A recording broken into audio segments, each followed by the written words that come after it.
بالله من الشيطان الرجيم. بسم الله الرحمن الرحيم. وإذ استسقى موسى لقومه فقل اضرب بعصاك الحجر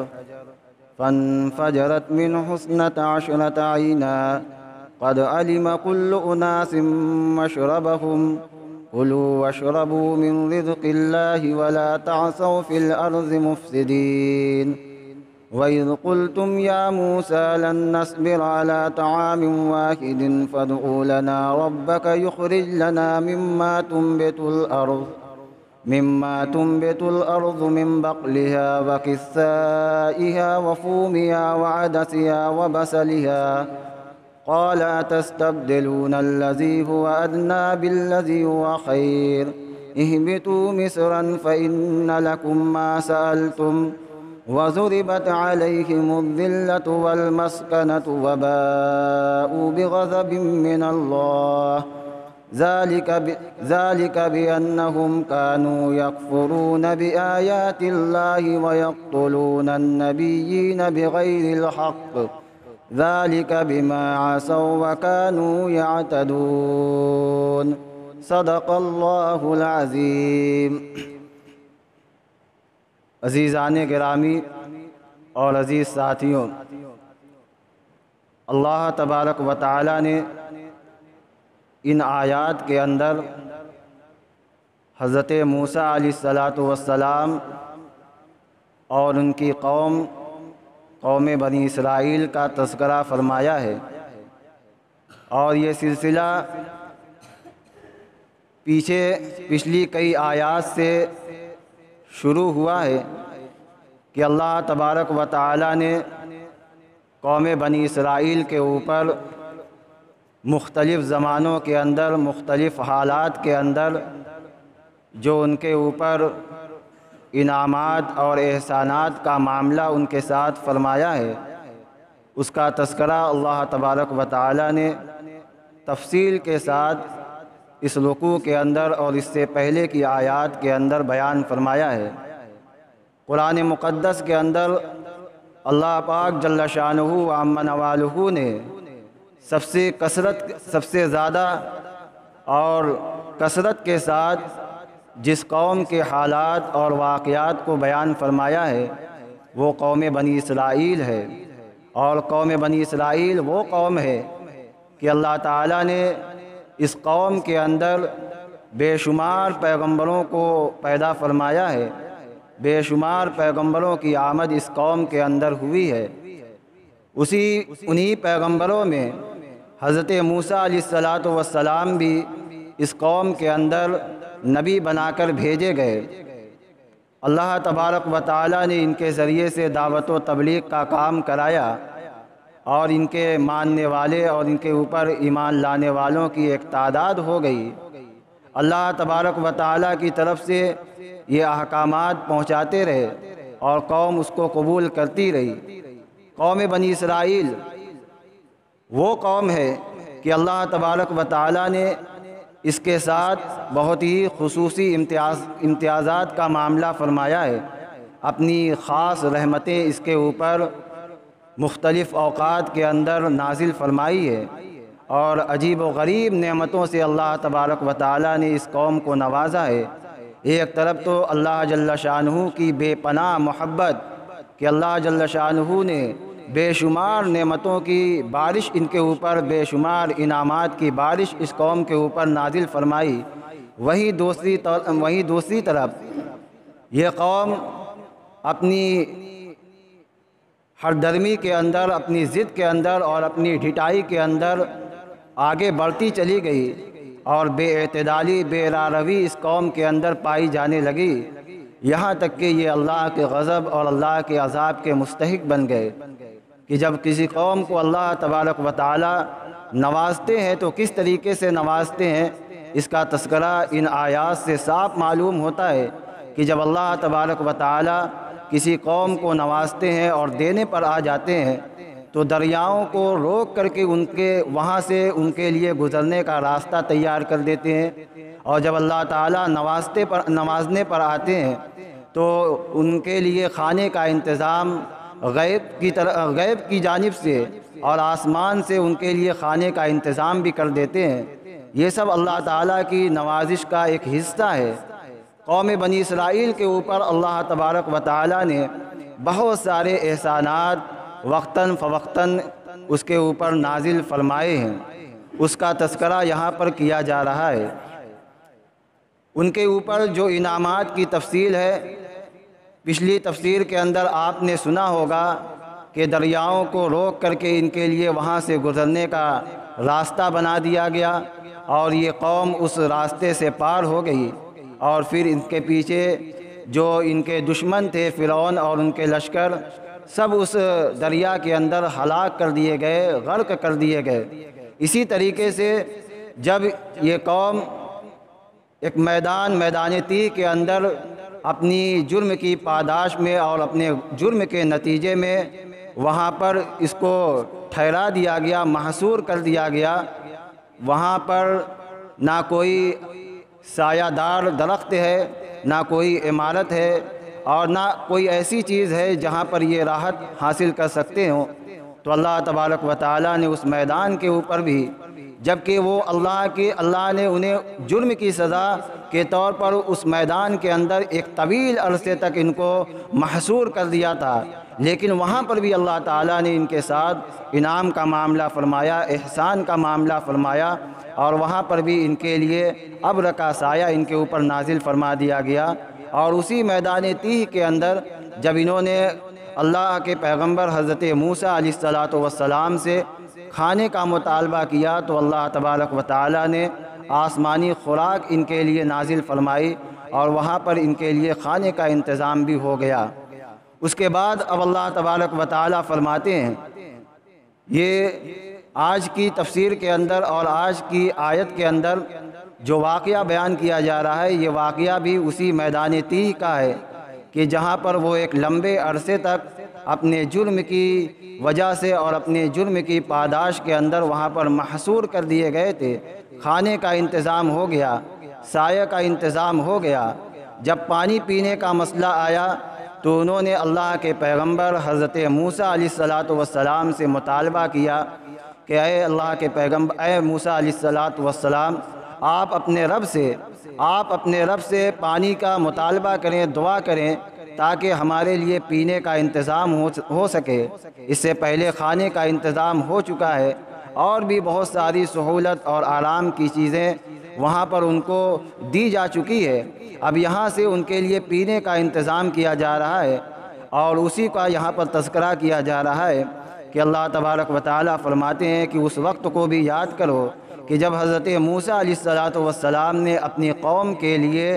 پانی کی درخواست کی تھی اللہ جل شانہ سے، یعنی قوم کے مطالبے کے اوپر حضرت موسیٰ علیہ السلام نے اللہ تعالیٰ سے درخواست کی تھی، مطالبہ کیا تھا کہ ہماری قوم کے لیے پانی کا انتظام فرما دیجئے۔ تو اللہ تعالیٰ کی طرف سے جواب آتا ہے کہ اے موسیٰ، آپ کے ہاتھ میں جو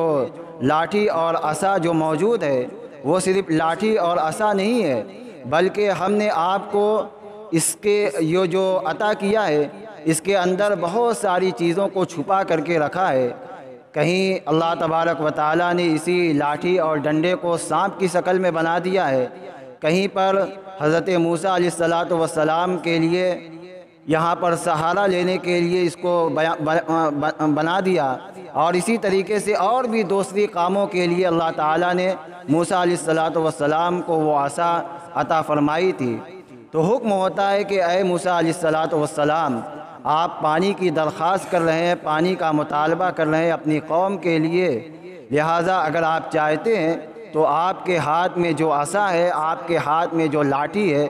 آپ اس کی ضرب لگائیے پتھر کے اوپر، آپ اس کو ماریے پتھر کے اوپر، تو آپ دیکھیں گے کہ وہاں سے چشمہ جاری ہو جائے گا، وہاں سے پانی نکلنا شروع ہو جائے گا۔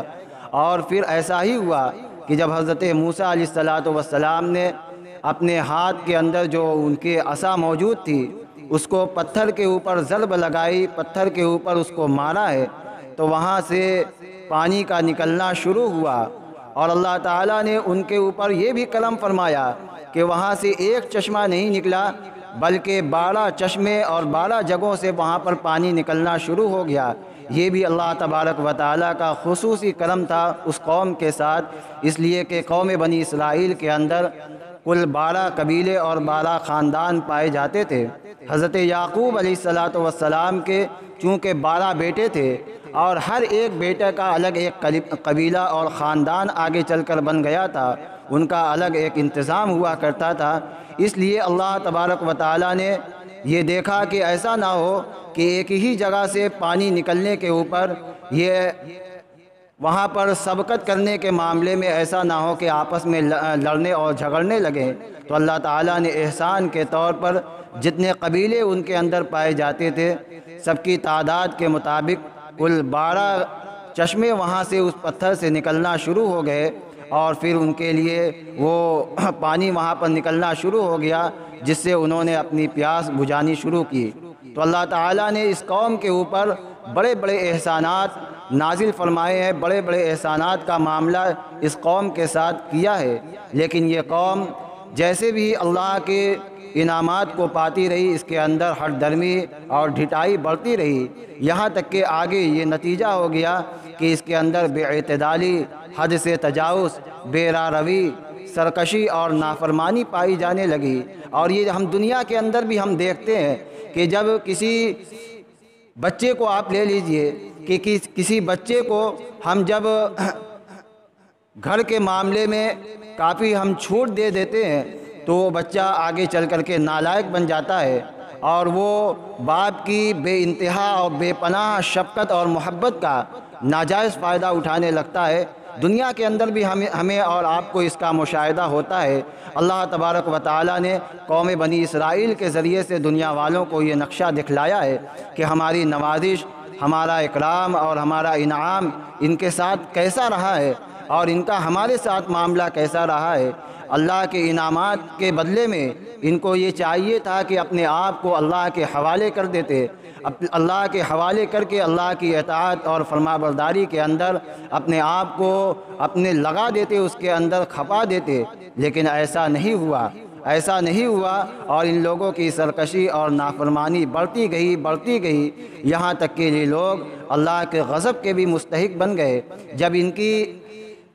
جب ان کی نالائقی اور ان کی نافرمانی بڑھتی گئی تو پھر اللہ تعالیٰ نے اپنی رحمت کے دروازے ان کے اوپر بند کر دیے، اور وہ تمام انعامات اور وہ تمام احسانات جو ان کے اوپر نازل کیے گئے تھے وہ سب روک دیے گئے۔ اور پھر جب اللہ کی رحمت کے دروازے بند ہوتے ہیں تو پھر ظاہر بات ہے کہ اللہ کا غضب اس کے اوپر نازل ہوگا، اور یہی ہوا ہے قوم بنی اسرائیل کے ساتھ، جب انہوں نے اللہ کی طرف سے ملنے والی نعمتوں کی ناقدری کرنا شروع کر دی اور اس کا شکر کرنے کے بجائے ناشکری کرنا شروع کر دی، تو اللہ تعالیٰ نے اپنی رحمت کے بھی دروازے بند کر دیے اور یہ لوگ اللہ کے غضب کے ساتھ واپس ہوئے۔ جب کسی قوم کے ساتھ اللہ کا خاص معاملہ ہوتا ہے تو اس قوم کو یہ چاہیے کہ اس کے بدلے میں اللہ کا شکر ادا کرے، تو جب بندہ اللہ کا شکر ادا کرے گا تو اس شکر کے نتیجے اور بدلے میں اللہ تعالیٰ اپنی نعمتوں کے اندر اور بھی زیادہ اضافہ فرمائیں گے، جیسا کہ فرمایا کہ لئن شکرتم لازیدنکم، کہ اگر تم اللہ کا شکر ادا کرو گے تو ہم تمہارے اوپر جو نعمت نازل فرما رہے ہیں اس کے اندر اور بھی اضافہ فرما دیں گے، اور اگر تم اللہ کی نعمت کی ناشکری کرو گے، نافرمانی کرو گے اور اس کے اندر حد سے تجاوز کرو گے، بے اعتدالی، بے راہ روی کے شکار بن جاؤ گے، تو پھر یہ بھی سن لو کہ اللہ کی پکڑ بھی بہت سخت ہے۔ اور ایسا ہی معاملہ قوم بنی اسرائیل کے ساتھ ہو جاتا ہے کہ اللہ کی بے پناہ محبت ان کے ساتھ ہوئی ہے، ہر موقع پر اللہ نے خصوصی معاملہ ان کے ساتھ عجیب و غریب معاملہ فرمایا ہے، لیکن اس کے نتیجے میں انہوں نے کیا کارنامے انجام دیے۔ ایسا مطالبہ اللہ کے پیغمبر حضرت موسیٰ علیہ السلام سے کیا کہ عام حالات میں اس کا تصور بھی انسان نہیں کر سکتا ہے۔ یہاں پر اللہ تبارک و تعالیٰ نے حضرت موسیٰ علیہ السلام کی درخواست کے اوپر وہاں پر ان کے لیے پانی کا انتظام فرمایا، اسی کو اللہ نے یہاں پر فرمایا ہے کہ وَإِذِ اسْتَسْقَىٰ مُوسَىٰ لِقَوْمِهِ، کہ جب حضرت موسیٰ علیہ السلام نے اپنی قوم کے لیے پانی کا مطالبہ اللہ جل شانہ سے کیا ہے تو اللہ تبارک و تعالیٰ نے جواب میں فرمایا فَقُلْنَا اضْرِب بِعَصَاكَ الْحَجَرَ، کہ آپ کے ہاتھ میں جو عصا ہے، جو ڈنڈا اور جو لاٹھی موجود ہے، اس کو آپ پتھر پر ماریے، پتھر پر اس کی ضرب لگائیے تو آپ دیکھیں گے کہ وہاں سے چشمہ جاری ہو جائے گا، پانی نکلنا شروع ہو جائے گا۔ اور جب حضرت موسیٰ علیہ السلام نے ضرب لگائی ہے تو آگے فرماتے ہیں اللہ تبارک و تعالیٰ کہ فَانْفَجَرَتْ مِنْهُ اثْنَتَا عَشْرَةَ عَيْنًا، کہ وہاں سے 12 چشمے نکل پڑے، 12 چشمے وہاں سے پھوٹ پڑے اور وہاں پر ایک نہر کی طرح جاری ہو گئی۔ اور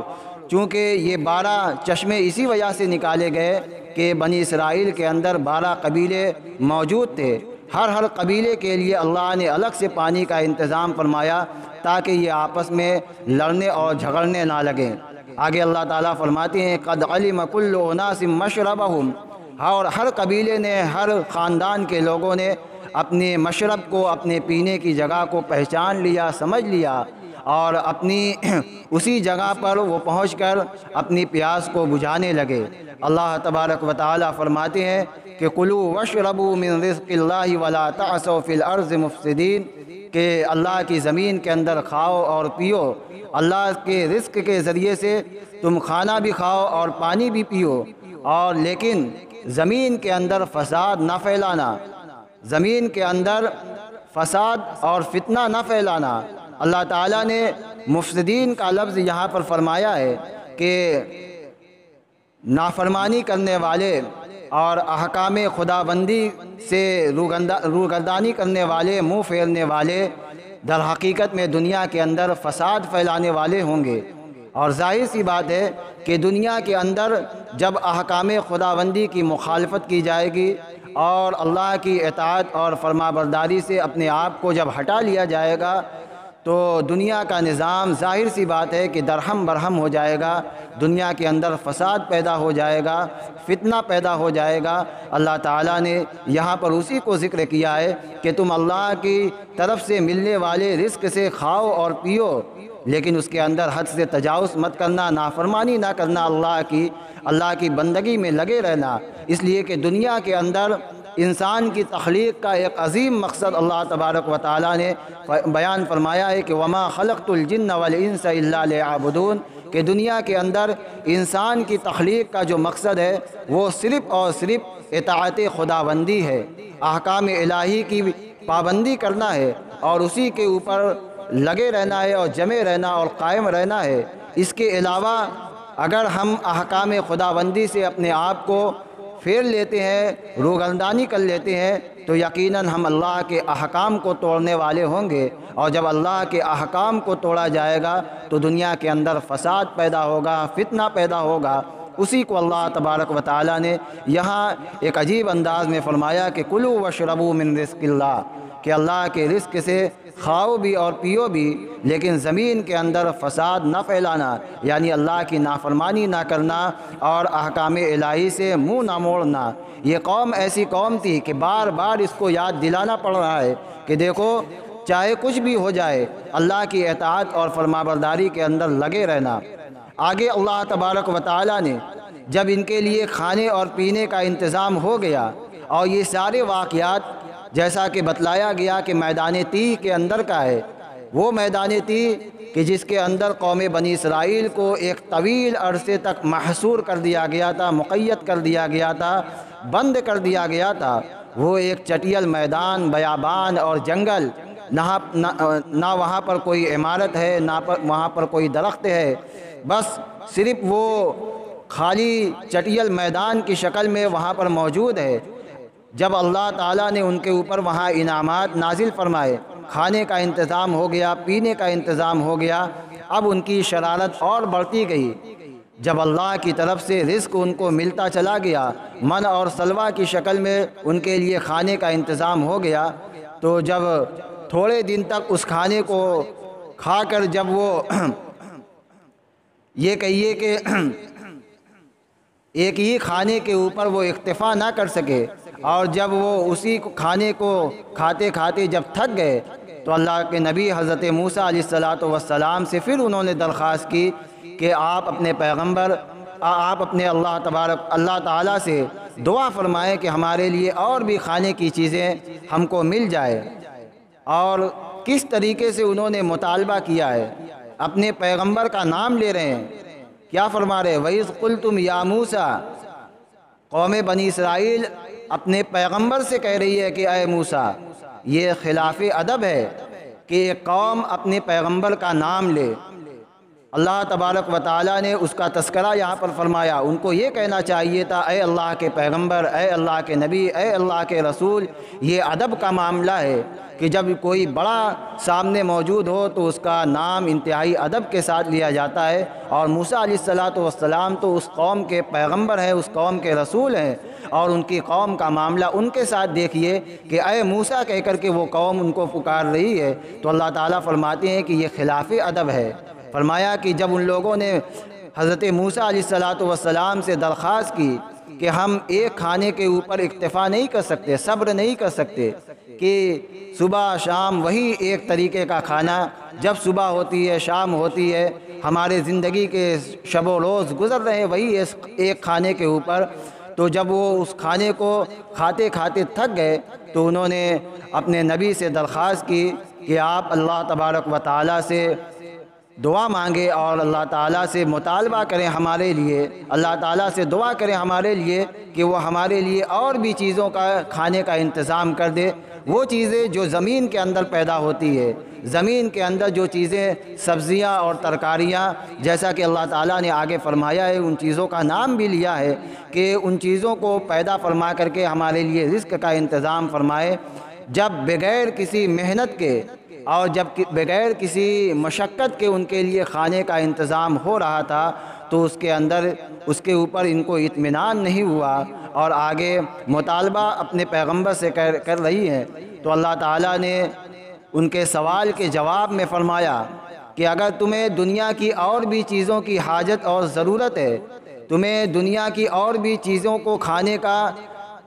جی کر رہا ہے، خواہش تمہیں اگر محسوس ہو رہی ہے، تو اب یہ چیزیں تمہیں ویسے ہی نہیں مل جائے گی جیسے من اور سلوہ بغیر کسی محنت اور مشقت کے تمہارے اوپر اتار دیا جاتا ہے۔ لہٰذا اگر اس کے علاوہ تم اگر کسی رزق کو چاہتے ہو، کسی کھانے کو چاہتے ہو، تو اس کے اندر تمہیں محنت کرنا پڑے گا، تمہیں کاشتکاری کرنا پڑے گا، تمہیں زمین کے اندر وہ چیزیں بونا پڑے گا، اگانا پڑے گا، تب جا کر کے وہ چیزیں تمہیں حاصل ہوں گی۔ اسی کا تذکرہ اللہ تبارک و تعالیٰ آگے ان آیات کے اندر فرما رہے ہیں، اور فرمایا کہ وَإِذْ قُلْتُمْ يَا مُوسَىٰ، اور اس وقت کو بھی یاد کیجئے کہ جب قوم نے کہا کہ اے موسیٰ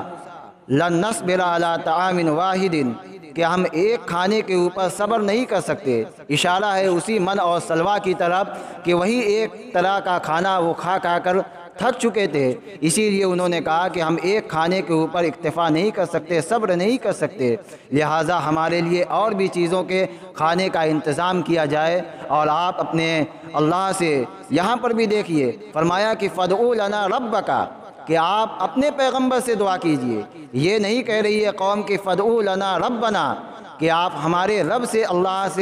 آپ ہمارے رب سے دعا کیجئے، بلکہ اللہ کی نسبت ان کے پیغمبر کی طرف کر رہی ہے کہ آپ اپنے پیغمبر سے آپ اپنے رب سے ہمارے لیے دعا فرمائیں۔ فَادْعُ لَنَا رَبَّكَ، آپ ہمارے لیے اپنے رب سے دعا فرمائیں، اور کس چیز کی دعا فرمائیں؟ وہی جو کھانے کی لذت انہیں حاصل کرنا تھا، اور دنیا کے اندر اور بھی چیزوں کا جو انہوں نے مطالبہ کر دیا تھا،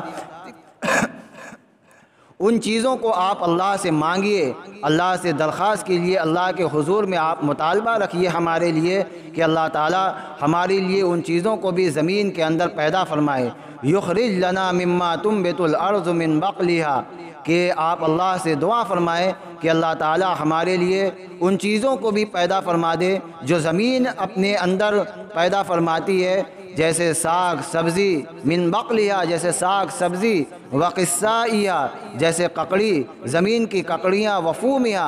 اور گندم اور گیہوں اور دال وغیرہ، وعدسیہ اور مسور، یہ ساری چیزوں کے نام انہوں نے ذکر کیے کہ آپ ان چیزوں کو بھی اللہ تعالیٰ سے مانگیے کہ جس طریقے سے اللہ تعالیٰ نے ہمارے لیے من اور سلوہ کو نازل فرمایا ہے، اسی طریقے سے ہمیں بیٹھے بیٹھائے یہ چیزیں بھی ہمارے لیے آ جائیں، ہمیں کوئی محنت اور ہمیں کوئی کام نہ کرنا پڑے، بس بیٹھے بیٹھائے ہم اللہ کا رزق ہمیں ملتا چلا جائے۔ تو جب انہوں نے اس بات کی درخواست کی ہے کہ ہم ایک کھانے کے اوپر اکتفا نہیں کر سکتے، آپ اللہ تبارک و تعالیٰ سے دعا فرمائیں کہ اللہ تعالیٰ ہمارے لیے ان چیزوں کو پیدا فرمائے جو زمین اگاتی ہے، یعنی ساگ سبزی اور ککڑیاں اور گیہوں اور دال وغیرہ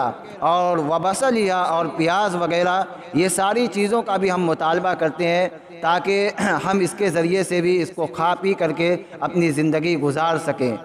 جب اس کا مطالبہ انہوں نے کیا تو آگے اللہ تبارک و تعالیٰ نے حضرت موسیٰ علیہ السلام کے ذریعے سے کہلوایا کہ آپ ان چیزوں کا مطالبہ کر رہے ہیں، آپ کی خواہش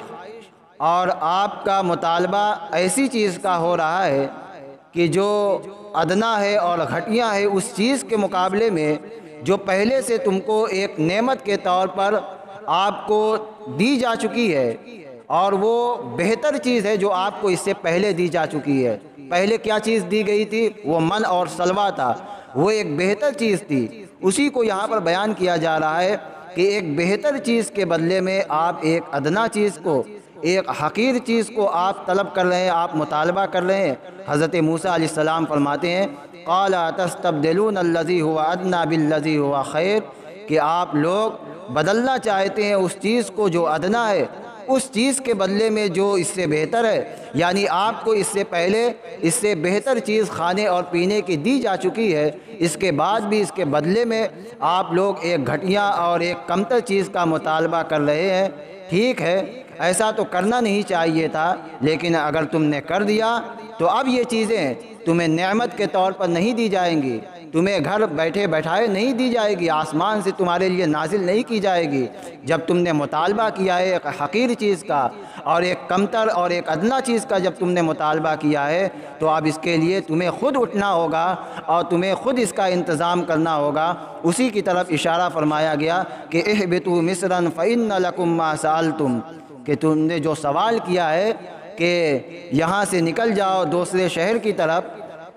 مفسرین کرام فرماتے ہیں میدان تیر سے لگا ہوا کوئی شہر ہے، اسی کی طرف اشارہ ہے کہ اس شہر کے اندر تم لوگ نکل جاؤ اور وہاں پر اپنی مطلوبہ چیز کو وہاں پر جا کر تلاش کرو، وہاں پر جاؤ اگاؤ، وہاں پر بو، زمین کے اندر اس کو اگاؤ، کھیتی کرو، تب جا کر کے یہ چیزیں تمہیں حاصل ہوں گی اور تم اس کو کھا پی سکو گے۔ اللہ تبارک و تعالیٰ کی طرف سے ایک نعمت ان کو بغیر کسی محنت اور مشقت کے مل رہی تھی، اس کے بدلے میں انہوں نے ایک ادنا چیز کا مطالبہ کیا، تو اس کے جواب میں اللہ تبارک و تعالیٰ نے فرمایا کہ ٹھیک ہے، ملیں گی وہ چیزیں تمہیں، لیکن اب اس کے لیے تمہیں خود کھڑے ہونا ہوگا، اس کے لیے تمہیں خود چل کر کے آگے بڑھنا ہوگا اور محنت کرنی پڑے گی، اور اس کے لیے جو ضروری چیزیں ہوں گی، جو اسباب ہوں گے، وہ تمام اسباب بھی تمہیں اختیار کرنے پڑیں گے۔ وہ تمام اسباب اختیار کرنے کے بعد تمہاری مطلوبہ چیزیں تمہارے حوالے کی جائے گی۔ اسی کو اللہ تعالیٰ نے فرمایا کہ اہبطوا مصرا فإن لکم ما سألتم، اگر واقعی تم ان چیزوں کی خواہش رکھتے ہو، تمہیں دنیا کی اور بھی چیزوں کی کھانے کی اگر طلب ہے تو نکل جاؤ اس شہر کی طرف جہاں پر تمہاری مطلوبہ چیزیں تمہیں مل جائیں گی۔ فإن لکم ما سألتم، بس وہاں پر تمہارے لیے وہ چیزیں ہوں گی جس کا تم نے سوال اوپر کیا ہے۔ یہ اللہ تبارک و تعالیٰ نے اس قوم سے فرمایا۔ پھر آگے اللہ تبارک و تعالیٰ فرماتے ہیں کہ وَضُرِبَتْ عَلَيْهِمُ الذِّلَّةُ وَالْمَسْكَنَةُ، کہ اس قوم بنی اسرائیل کے اوپر ہمیشہ ہمیش کے لیے ذلت اور مسکنت، ذلت اور محتاجگی کو ان کے اوپر لازم کر دیا گیا، جما دیا گیا، ڈال دیا گیا۔ کہ اللہ تبارک و تعالیٰ فرماتے ہیں کہ اس قوم بنی اسرائیل کے اوپر وَضُرِبَتْ عَلَيْهِمُ الذِّلَّةُ وَالْمَسْكَنَةُ، ان کے اوپر ذلت اور مسکنت کو یعنی محتاجی کو ان کے اوپر لازم کر دیا گیا ہے، جما دیا گیا ہے۔ اس کے اندر مفسرین کرام کے کئی اقوال ملتے ہیں کہ کس اعتبار سے ان کے اوپر ذلت اور مسکنت ہوگی۔ مفسرین کرام فرماتے ہیں کہ ہمیشہ ہمیش کے لیے اللہ تعالیٰ نے ان کے اوپر ذلت اور مسکنت جو نازل فرمائی ہے، اس کا کیا مطلب ہو سکتا ہے؟ تو فرماتے ہیں کہ دنیاوی اعتبار سے چاہے یہ جتنے بھی مالدار ہو جائیں، لیکن ہمیشہ یہ ذلیل اور خوار ہوں گے، ہمیشہ یہ حقیر سمجھے جائیں گے۔ اور جب بھی کوئی قوم کوئی بڑی قوم کے سامنے یہ آئیں گے تو وہ آسانی سے اسے غلام بنا سکیں گے، یعنی باوجود کہ ان کے پاس مال بھی ہوگا، دولت بھی ہوگی، لیکن دنیا کے اندر یہ حقیر سمجھے جائیں گے اور دنیا کے اندر یہ ذلیل سمجھے جائیں گے۔ اور اسی طریقے سے محتاجگی کو ان کے لیے لازم کر دیا گیا کہ جہاں کہیں پر بھی ہوں گے کہ اللہ تعالیٰ کی لعنت ان کے اوپر ہوگی۔ اب ایک سوال یہ پیدا ہوتا ہے کہ موجودہ زمانے کے اندر ہم دیکھتے ہیں کہ دنیا کے کسی نہ کسی ملک کے اندر یہودیوں کی حکومت پائی جاتی ہے، جیسے کہ اسرائیل کے اندر یہودیوں کی حکومت پائی جاتی ہے۔ تو پھر اس کا کیا جواب ہوگا کہ جب اللہ تعالیٰ نے یہ فرما دیا کہ ہمیشہ ہمیش کے لیے ان کے اوپر ذلت اور مسکنت کو جما دیا گیا، تو اس کا جواب بھی قرآن پاک کی دوسری آیات کے اندر موجود ہے۔ سورہ آل عمران کے اندر اللہ تبارک و تعالیٰ نے بالکل اسی طرح کی آیت نازل فرمائی ہے کہ ضربت علیہم الذلۃ والمسکنۃ اینما ثقفوا، کہ ان کے اوپر ذلت اور مسکنت کو جما دیا گیا ہے جہاں کہیں پر بھی وہ ہوں گے، الا بحبل من اللہ وحبل من الناس، مگر اللہ کے ذریعے سے اور لوگوں کے ذریعے سے ان کو محفوظ کر دیا جائے گا۔ یعنی دو چیزوں کو دو طریقوں سے ان کا مستثنیٰ کر دیا گیا کہ ایک اللہ کے ذریعے سے، یعنی اللہ کے قانون کے ذریعے سے، یعنی ان کے اندر بچے بھی ہوں گے اور عورتیں بھی ہوں گے، اور وہ قانون الہی کی وجہ سے وہ لوگ اللہ کے عذاب سے ہو سکتا ہے کہ وہ محفوظ ہو جائیں اور بچ جائیں۔ اسی طریقے سے بحبل من الناس کا کیا مطلب ہو سکتا ہے کہ لوگوں کے ذریعے سے انہیں بچا لیا جائے گا، تو اس کا جواب یہ دیا گیا ہے کہ وہ آگے چل کر کے ہو سکتا ہے کہ کسی قوم کے ساتھ صلح کر کے وہ دنیا کے اندر جئیں اور دنیا کے اندر زندگی گزاریں، جیسا کہ آج ہو رہا ہے کہ ہمارے سامنے جو اسرائیل کے اندر یہودی حکومت ہم دیکھتے ہیں کہ وہاں پر یہودی حکومت قائم ہے، لیکن ان کے اوپر نصارہ کا ہاتھ ہے، امریکہ کا ہاتھ ہے، گویا کہ وہ ایک دوسری قوم اور دوسری ملک کی ماتحتی کے اندر وہ رہ کر کے ان کو وہ حاکم بنایا گیا ہے، سلطان بنایا گیا، تنہا ان کو وہ حاکم وہاں کی ان کو ملکیت اور وہاں پر ان کا بادشاہ ہونا یہ ان کا تنہا نہیں ہے، بلکہ کسی دوسری قوم کے صلح کے نتیجے میں اور دوسری قوم کے اس کے اوپر ہاتھ رکھنے کی وجہ سے یہ ان کو ملا ہے، ان کو انعام کے طور پر، یا یہ کہیے کہ اللہ تبارک و تعالیٰ نے یہ ان کو حکومت عطا فرمائی ہے صلح کے ذریعے سے، یعنی دوسری قوموں کا سہارا لیں گے۔ بحبل من الناس یعنی لوگوں کے ذریعے سے، لوگوں کے ذریعے کا دو مطلب بیان فرمایا کہ یا تو وہ کسی مسلمان کے ملک کے اندر جزیہ اور ٹیکس دے کر کے وہاں پر زندگی خوشحالی کی گزاریں گے، یا پھر یہ کہ وہ لوگوں سے صلح کر کے، جیسا کہ آج کے زمانے کے اندر ہو رہا ہے کہ دوسری قوموں کے ساتھ وہ مل کر کے اور وہاں پر حکومت کر رہے ہیں، اگر وہ بڑی طاقت کا ان کے اوپر سے ہاتھ ہٹا دیا جائے تو پھر ان کا کوئی وجود دنیا کے اندر باقی نہیں رہے گا۔ اسی کو یہاں پر جواب دیا گیا کہ ان کے اوپر ہمیشہ ہمیش کے لیے ذلت اور مسکنت کو لازم کر دیا گیا ہے، مگر دو صورت میں اس کو مستثنیٰ کر دیا گیا کہ اگر اللہ کے ذریعے سے اور لوگوں کے ذریعے سے ان کو محفوظ کر دیا جائے گا، معمون کر دیا جائے گا۔ اللہ تبارک و تعالیٰ فرماتے ہیں کہ وَضُرِبَتْ عَلَيْهِمُ الذِّلَّةُ وَالْمَسْكَنَةُ کہ ان کے اوپر ذلت اور مسکنت کو جما دیا گیا ہے، ڈال دیا گیا ہے، اور وہ لوگ اللہ کے غضب کے ساتھ واپس ہوئے ہیں، اللہ کے غضب اور اللہ کے عذاب کے ساتھ وہ لوگ واپس ہوئے ہیں۔ جب اللہ کی رحمت کے دروازے بند ہو گئے اور اللہ کی طرف سے جو انعامات ان کو مل رہے تھے وہ سب بند ہو گئے، تو ظاہر سی بات ہے اللہ کا غضب ان کے اوپر نازل ہوگا۔ اسی کی طرف اشارہ ہے کہ وباءوا بغضب من اللہ کہ وہ قوم بنی اسرائیل اللہ کے غضب کے ساتھ واپس ہوئی، اور یہ ساری چیزیں کیوں کر ہو رہی ہیں؟ فرمایا کہ ذالک بانہم کانوا یکفرون کہ وہ لوگ اس وجہ سے اللہ کے غضب کے اندر مبتلا ہو گئے، اللہ کی پکڑ ان کے اوپر اس وجہ سے نازل ہوئی کہ ذالک بانہم کانوا یکفرون بآیات اللہ کہ اس وجہ سے کہ وہ لوگ اللہ کی آیات کا انکار کرتے تھے، اللہ کی آیات کو وہ لوگ ٹھکرا دیا کرتے تھے اور اس کو تسلیم نہیں کرتے تھے، اور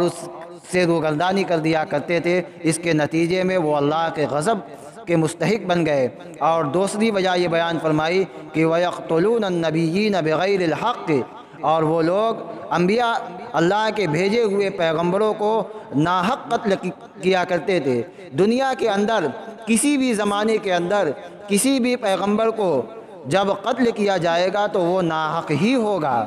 لیکن اللہ تبارک و تعالی یہاں پر تاکید کے ساتھ فرما رہے ہیں کہ ان کی نگاہ کے اندر بھی اور ان کے خیال کے اندر بھی ان کا اپنے پیغمبروں کو قتل کرنا یہ باطل تھا، یہ ناحق تھا۔ ان کے اپنے گمان کے مطابق بھی جنہوں نے اس سے پہلے انبیاء علیہ السلام کو قتل کیا ہے وہ تو ناحق ہی قتل کیا ہے، لیکن ان کا اپنا گمان بھی ان کو قتل کرنے کے اندر ناحق ہی کا تھا۔ اسی کو اللہ تعالیٰ نے یہاں پر فرمایا کہ یہ اللہ کے غضب کے مستحق ہوئے ہیں، اور ان کی دو وجہ اللہ تعالیٰ نے بیان فرمائی۔ ایک تو یہ کہ وہ اللہ کی آیات کا انکار کرتے ہیں، ناشکری کرتے ہیں، اور اللہ کی طرف سے ملنے والی نعمتوں کی ناشکری کرتے ہیں، اور اللہ کے بھیجے ہوئے مقدس اور جلیل القدر پیغمبروں کو ناحق قتل کر دیا کرتے ہیں۔ ذَلِكَ بِمَا عَصَوْا وَكَانُوا يَعْتَدُونَ، اور یہ اس وجہ سے بھی ہو گیا کہ انہوں نے نافرمانی بھی کی ہے اور حد سے تجاوز بھی کر دیا کہ ان کو جن احکام کے ساتھ دنیا کے اندر بھیجا گیا تھا، ان کے پیغمبروں کے ذریعے سے جو ان کے سامنے احکامات نازل فرمائے گئے تھے، ان کے تعلق سے انہوں نے حد سے تجاوز کا معاملہ کیا، اس کے اندر اپنی منمانی خواہشات کو ان کے اندر شامل کرنا شروع کیا، اور اللہ کے احکام کے اندر انہوں نے اپنی منمانی باتوں کو ان کے اندر شامل کر دیا، اور اس کے اندر بہت زیادہ اس کے اندر یہ حد سے تجاوز کرنے والے بن گئے، اور بات کے اوپر انہوں نے اللہ کی نافرمانیاں شروع کر دی۔ اور ایسا مطالبہ اللہ کے پیغمبر حضرت موسیٰ علیہ السلام سے کیا ہے، جیسا کہ آپ نے اس سے پہلے سنا کہ جب حضرت موسیٰ علیہ السلام نے فرمایا کہ آپ لوگ اللہ کے اوپر ایمان لائے، تو اس قوم کی ڈھٹائی تو دیکھیے کہ کہہ رہے ہیں کہ ہم اللہ کے اوپر ایمان نہیں لائیں گے جب تک کہ ہم اللہ کو اپنی آنکھ سے، یعنی کھلم کھلا ہم اللہ کو اپنی آنکھ سے نہ دیکھ لیں۔ یہ کیسا مطالبہ اپنے پیغمبر سے کیا جا رہا ہے، لیکن اللہ تعالیٰ نے ان کے تمام مطالبوں کو نظر انداز کر دیا کہ ایسا مطالبہ بھی یہ ناجائز اور حرام تھا اور یہ مستحق سزا تھا، لیکن تمام ان کے مطالبات کو اللہ نے نظر انداز کر کے پھر بھی ان کے اوپر خصوصی رحمت کا اور خصوصی انعام کا معاملہ فرمایا ہے۔ اس کے بعد بھی یہ قوم صحیح راستے پر نہ رہ سکی، قائم نہ رہ سکی، اور آخر میں یہ نتیجہ ہوا، یہ سب کے سب اللہ کے غضب اور اللہ کی عذاب کے یہ سب مستحق ہو گئے۔ دنیا کے اندر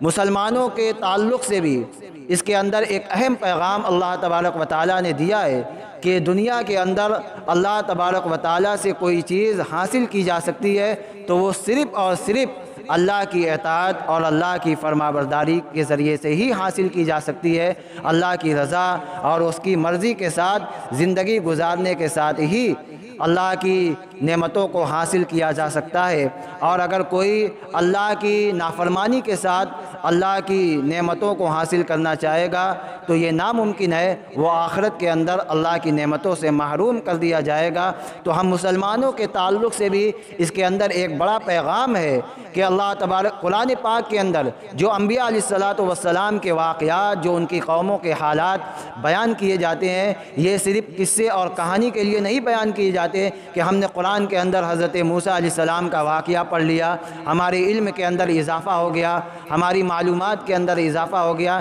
نہیں، قصے اور کہانی کے لیے یہ بیان نہیں کیے جاتے، اپنے علم اور اپنی معلومات کے اندر اضافے کے لیے یہ بیان نہیں کیے جاتے، بلکہ عبرت کے لیے بیان کیے جاتے ہیں، نصیحت کے لیے بیان کیے جاتے ہیں۔ اور اللہ تعالیٰ مسلمانوں کو بھی یہ بتلانا چاہتے ہیں کہ دیکھو، تم سے پہلے قوم بنی اسرائیل کا کیا حال تھا، ہم نے اس کے اوپر کتنی نعمتوں کو نازل فرمایا، کیسے کیسے انعامات کی بارش ہم نے ان کے اوپر نازل فرمائی ہے، لیکن ان سب کے نتیجے میں وہ قوم اپنی سرکشی اور نافرمانی کے اندر برابر بڑھتی گئی اور پھر آخر میں نتیجہ یہ ہوا کہ وہ اللہ کے غضب کے ساتھ اور اللہ کے وہ غضب کے مستحق ہو گئے، اور دنیا کے اندر اور آخرت کے اندر بھی وہ اللہ کے عذاب کے مستحق بنیں گے۔ تو اللہ تبارک و تعالی یہ فرمانا چاہتے ہیں کہ دنیا کے اندر اللہ کے احکامات کو جو ان کے پیغمبر کے ذریعے سے ہم سب کو ملا ہے، اللہ کے نبی علیہ الصلاۃ والسلام کے توسط سے قرآن کی شکل میں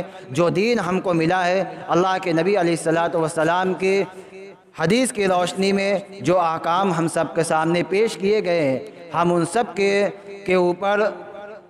ان سب کو تسلیم کرتے ہیں اور ان سب کو اوپر ایمان لاتے ہیں اور اس کے اوپر پوری طریقے سے جمے رہنے کا عہد کرتے ہیں۔ جب اس کے اوپر ہم پابندی کے ساتھ جمے رہیں گے اور قائم رہیں گے، تبھی دنیا کے اندر بھی ہم کامیاب ہوں گے اور آخرت کے اندر بھی ہم کامیاب ہوں گے۔ اور جب اگر ہمارا معاملہ اللہ کی کتاب قرآن کریم کے ساتھ، اللہ کے پیغمبر کی احادیث کے ساتھ پھر قوم بنی اسرائیل کے جیسا ہوگا، تو پھر اللہ تعالیٰ یہی سمجھانا چاہتے ہیں کہ جیسا ان کے ساتھ ہمارا معاملہ ہوا کہ ہم نے ان کو بھی ہلاک کر دیا اور